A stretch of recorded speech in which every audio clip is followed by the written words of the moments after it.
Europe 1 réveille les Français. Europe 1, 7h23, Thomas Soto. Patrick Buisson, l'ancien conseiller très proche de Nicolas Sarkozy, aurait donc enregistré l'ex-président à son insu pendant des heures avec un dictaphone dissimulé dans sa poche. Voilà ce qu'affirme Le Point cette semaine, des enregistrements qui auraient eu lieu lors de réunions stratégiques de la campagne présidentielle de 2012. Bonjour Caroline Roux. Bonjour Thomas. Autant dire que ce matin, le conseiller contre-attaque. Ah oui, vous savez, Patrick Buisson, il n'est pas du genre à tendre l'autre joue.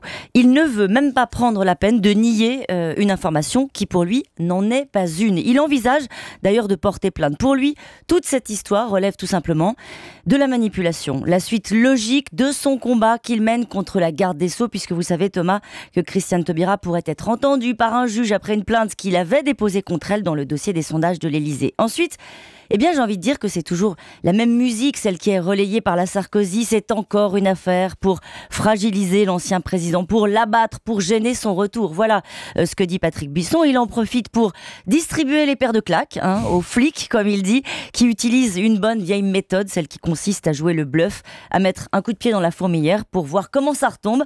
Aux journalistes aussi, qui ont fait de lui un gourou, comme il dit. Il soigne ses formules. Je suis le réceptacle des fantasmes, les enregistrements de Patrick Buisson après le trésor des Incas. Mais ils trouveront le trésor avant les cassettes. Il y a le sens de la formule, évidemment.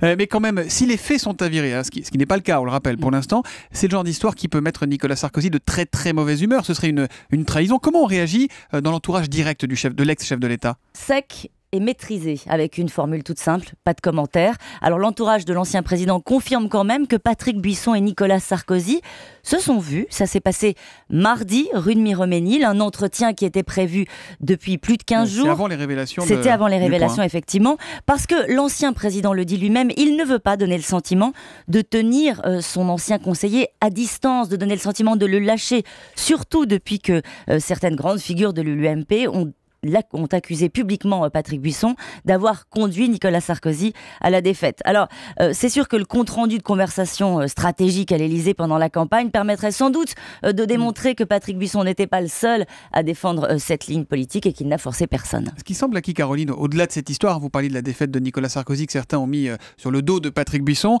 c'est que pour Nicolas Sarkozy, politiquement, la ligne Buisson, c'est terminé, c'est fini ça. Alors, la réalité, c'est que leurs rapports sont désormais distendus. Le président manie son ancien conseiller avec prudence, veille à ne pas le braquer, mais le retour de Nicolas Sarkozy se fera vraisemblablement au centre, en position de rassembleur. Il a donc pris ses distances avec la ligne et avec l'homme. Il n'y a peut-être pas eu écoute, mais ce qui est sûr, c'est qu'aujourd'hui, Patrick Buisson n'a plus l'oreille de Nicolas Sarkozy. L'info politique de Caroline Roux, c'est tous les matins à 7h25 sur Europe 1. On se retrouve demain ? À demain. À demain, Caroline.